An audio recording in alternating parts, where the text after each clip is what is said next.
Hey everybody, my name is Jonathan with Long Range Tactics and Distinguished Tactical. Today on Tactics Tuesday, we're going over focal planes.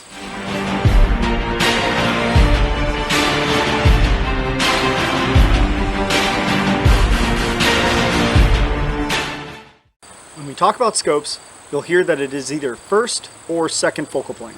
And all that means is what relationship the reticle has with the magnification lens. So for a second focal plane scope, like this 1:4 power I have right here, the reticle is going to be on a lens that is behind the magnification. So as you magnify, it doesn't magnify the reticle. It only magnifies the image that you're seeing through the optic. On a first focal plane scope, like this Leopold Mark V here, the reticle is etched on a lens in front of the magnification lens. So as you turn up your magnification, it zooms in on both the image and the reticle at the same time. Now there's some disadvantages and advantages to each. A lot of people, especially hunters, are partial to second focal plane scopes. Main reason for this is because they end up taking a lot of shots that could be anywhere from 50 yards out to a couple of 100 yards. And if they're at 50 yards, they don't necessarily want to have to be on maximum magnification to get a good, clear, crisp image of the reticle. If you're using a super fine reticle, it can be difficult to see, especially in underbrush, if you're backed all the way out at that 1, 2, 4, 6 power range. And you need to zoom in to see those fine lines. But where this becomes a problem is if you're using a BDC reticle or you're using a mil reticle or MOA reticle, your subtensions, those lines underneath the crosshair as they go down, aren't going to be accurate because they're only accurate on your maximum power, because that's where the reticle needs to be for the image to line up. Now on a first focal plane scope, it doesn't matter what magnification you're at. Those subtensions and those lines are always going to be accurate because as you zoom in or out, they change with the image at the same rate.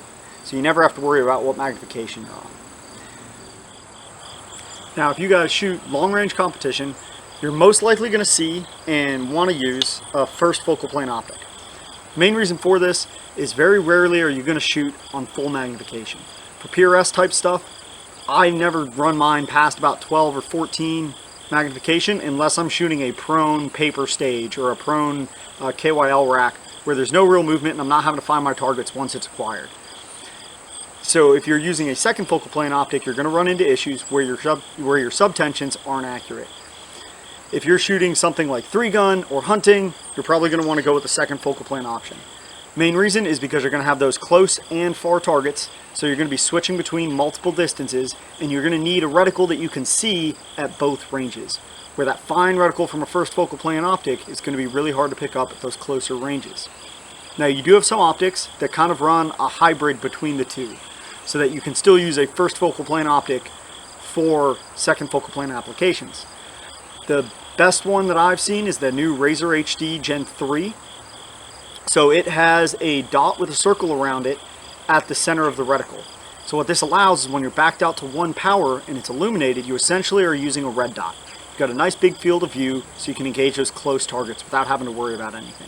But then as you zoom in, that fine reticle becomes a lot more clear and apparent so that you have something to use when you're on that 10 power range for BDC and a ballistic holdover. They sell it in both mils and MOA. Now there's also companies like Burris who have come out with a dual focal plane optic.